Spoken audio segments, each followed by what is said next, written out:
Hello, મારી ચેનલમાં તમારું સ્વાગત છે. આજની જે રેસીપી છે એ મારા આજે બાળકો બનાવી રહ્યા છે અને એના કઝિન આવ્યા છે, એ બધા બનાવે છે. તો ચલો આપણે જોઈએ કે એ લોકો શું બનાવે છે. તો આ છે રીચા, મારી ડોટર છે, અને આ છે એની કઝિન તીર્થા. હવે તો આ બંને કહેવાનું છે કે તમે આજે શું પ્રિપેરેશન કરી છે, શું બનાવો છો. પહેલાં તો એ કહો. હું અત્યારે છે ને વેજીટેબલ ચીઝ સેન્ડવિચ બનાવું છું, અને એમાં છે ને પહેલાંથી જ છે ને લિક્વિડ ચીઝ રાખી લીધું, કેમ કે અમે આ વેફર્સ અને સેન્ડવિચમાં નાખવાના છે. અને તીર્થા તું શું કરે છે? બનાવવાની છું ચીઝ સેન્ડવિચ, અને હું થોડીક રીચાની હેલ્પ કરી રહી છું આ વેજીટેબલ કાપવામાં. ઓકે, સારું, ચલો. અને આ છે સૌથી નાની છે, આ બધાને હેલ્પ કરે છે. આનું નામ શું છે તારું નામ? નિયતિ. અને આ છે મારી ડોટર બીજી છે, આ છે શૈલજા, અને આ એના કઝિન છે આદિત્ય.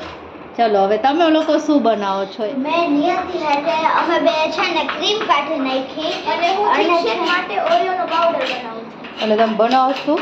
અમે છે ને ઓરિયો થિકશેક બનાવી છે. ઓરિયો થિકશેક બનાવો. અને હું અહીંયા અમે ક્રીમ કાઢી હતી ને એનું છે ને એક ક્રીમ બનાવી છે જે અમે ઓરિયોની થિકશેકની અંદર નાખી શકીએ. ઓકે. અને નિયતિ તું શું કરે છો?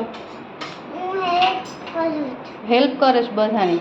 સરસ. તો કેટલો ટાઈમ લાગશે આ બધું બનવામાં? હવે અડધી કલાક, એક કલાક થશે? ઓકે, કાંઈ વાંધો નહીં. ચલો વેઇટ. એટલે વાર લાગશે. નવા છો ને, શીખો છો ને, તો તમને આઈડિયા આવશે કે રોજ રસોઈ બનવામાં કેટલી વાર લાગે. ઓકે, બતાવો તો તમારું બધું.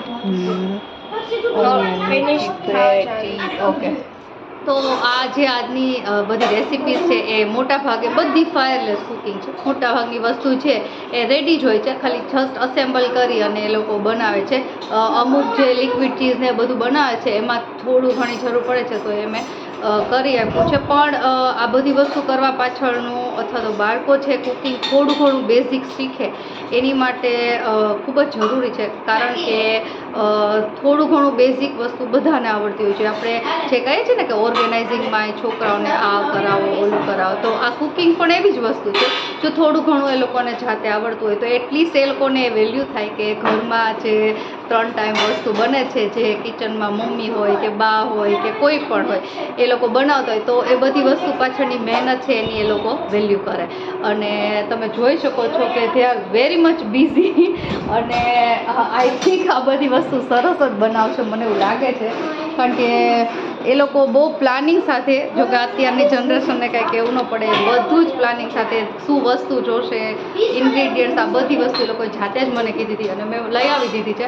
હવે એ લોકો બનાવે છે, તો આઈ એમ વેરી મચ હેપી. હવે કેવું થાય છે હમણાં હું તમને અપડેટ કરીને કહીશ કે કેવું બને છે.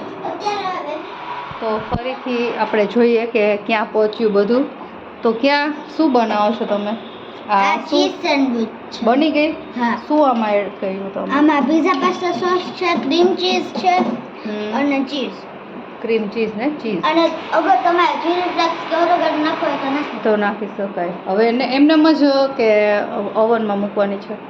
તમને તમારી જેવી હોય, તમને એમને રાખો તો એમને, સારું, ચલો હજી એક બીજા અમારા શેફ આદિત્ય શું બનાવ્યું?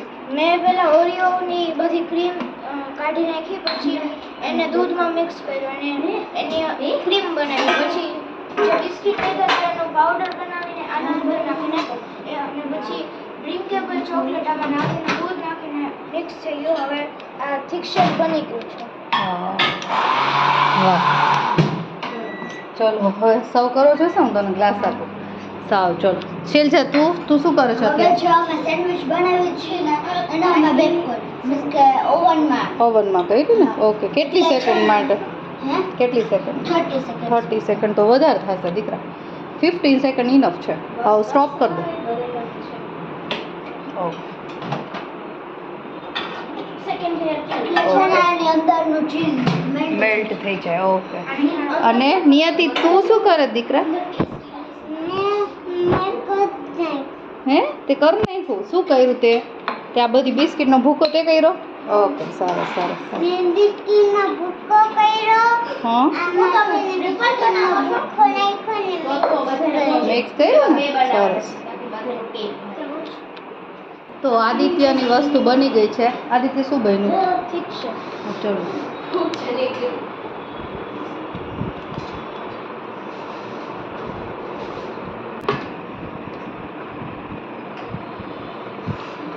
બધામાં આઈસ ક્યુબ નાખ દે એકદમ ઠંડુ થઈ જાય. તો એક આઈટમ બની ગઈ છે. આને શું કહેવાયનું શું નામ છે? ઓરિયો ઠીક છે. ઓરિયો થીક શેક છે. ઓકે આ ઓરિયો થીક શેક બની ગયું છે. અને ચીઝ સેન્ડવિચ આ ટાઈપની બનાવી છે એ લોકોએ. હવે હજી બીજી વસ્તુ બને છે, જોઈએ પૂછીએ કે એ લોકોને. તીર્થા, રીચા શું બનાવો તમે ફરી? અમે અત્યારે પાછું ક્રીમ ચીઝ બનાવી છે કેમ કે પૂરું થઈ ગયું હતું. ઓકે તો ફરીથી બનાવો છો. ઓકે નિયતિ છે એને કંઈક કરવું છે તો એ કે હું બરફ. નિયતિ તું હું બરફ નાખું. તું બરફ નાખીશ? કાંઈ વાંધો નાખ. હું આપું શું તારે નથી નાખવું? અહીંયા ઓકે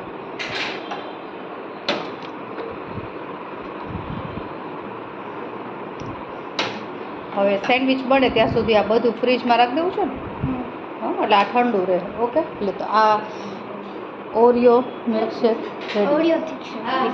અને પિઝા સોસ લગાવીશું. ક્યાં? અને હવે આપણે લગાવીશું પિઝા સોસ અને ચીઝમાં રાખી છે. ચીઝ ગ્રાઇન્ડ કરીને પછી આપણે બેક કરવાના. ઓકે આ સાઈડ એક સરસ સરસ. તો એક જ વસ્તુ તો બધી એક જ છે પણ અલગ અલગ રીતે બનાવશો ને? ઓકે તમારા લોકોને પૂરું થઈ ગયું? તમારી રેસીપી ડન ને? ચીલ છે તું શું બનાવે? અત્યારે છે ને આ બધામાં સેન્ડવિચ અને એવું બધું બનાવી લીધું છે. હવે અમે બનાવી છે ચીઝ વેફર. ચીઝ વેફર બનાવે. આ જે ક્રીમ ચીઝ છે ને એને અમે પહેલાં છે ને એની ઉપર આમ નાખી દઈશું એટલે ઉપરથી ચીઝ ગ્રેટ કરીને તો આ સારું રહે. હવે આપણે આ ચીઝને છે ને આમ ગ્રેટ કરી નાખીશું. તો વેફર તો એમને ન ખવાય, ચીઝ નાખવું જરૂરી છે. હા મજા આવે ફ્લેવર આવે. ચીઝ દો. હા સારું ચલો. શું કરવાનું છે? શું કરો તમે? અમે બધું છે ને રિસાયકલ કરીશું. રિસાયકલ ન કહેવાય ને એકચ્યુઅલી. તમારી પાસે જે સોર્સ છે એમાંથી જે વસ્તુ પડી છે એમાંથી વધારે ને વધારે વસ્તુ બનાવો. હવે આ બધું કરીને અમને એવું લાગે છે કે અમે અમારી શોપ ખોલી શકીએ છીએ. શોપ ખોલી છે? ઓકે યુટ્યુબ ચેનલ ખોલી એવું કરે. તો આ બધા જે લોકો કરે છે વસ્તુ એના જોતાં એવું લાગે છે કે કોઈ પણ જનરેશન હોય બાળકો છે એ મોટા લોકો પાસેથી જ શીખતા હોય છે. આઈ થિંક મને એવું લાગે છે કે કુકિંગ અમારા ઘરમાં બધા લોકોને શોખ છે તો એ જોતાં જોતાં એ લોકોને આવડી ગયું. અને બધા કહેતા હોય ને કે ભાઈ બાળકો માનતા નથી, એવું કાંઈ નથી. બધા બાળકો ડાયા જ હોય છે. હા એ લોકો કેવા સરાઉન્ડિંગમાં છે એના ઉપર આધાર છે. તો મારા બાળકો તો તમે જોવો છો એમ બધી વસ્તુ અત્યારે એ લોકો સાથે સાથે પ્લેટફોર્મ પણ ક્લીન કરે છે. તમે જોઈ શકો છો ક્યાંય એવું ગંધારું નથી. અને અહીંયા જે વસ્તુ બનતી જાય છે અહીંયા ટેબલ ઉપર મૂકતા જાય છે. તો બહુ જ સારા છે બધા મારા તો છોકરાઓ કે એકદમ સિન્સિયર. દરેક વસ્તુ ક્યારે પાછી ફ્રીજમાંથી યુઝ કરીને મૂકવી. તો આઈ એમ વેરી મચ હેપી કે એ લોકો રેગ્યુલર જોતા હશે મે બી એટલા માટે એ લોકોને આવડી ગયું, અથવા તો મે બી એ લોકો આમનામ જ એટલા સિન્સિયર છે. શું રીચા ક્યાં પહોંચ્યું દીકરા? હવે ફ્રેન્કી અમે છે ને તવા ઉપર રાખી દીધી છે. કેલજા હું પાણી પીઉં છું. તારું બની ગયું? હા તે શું બન્યું? મેં છે ને આ બધું છે ને હાઈ મેં બધું ડેકોરેટ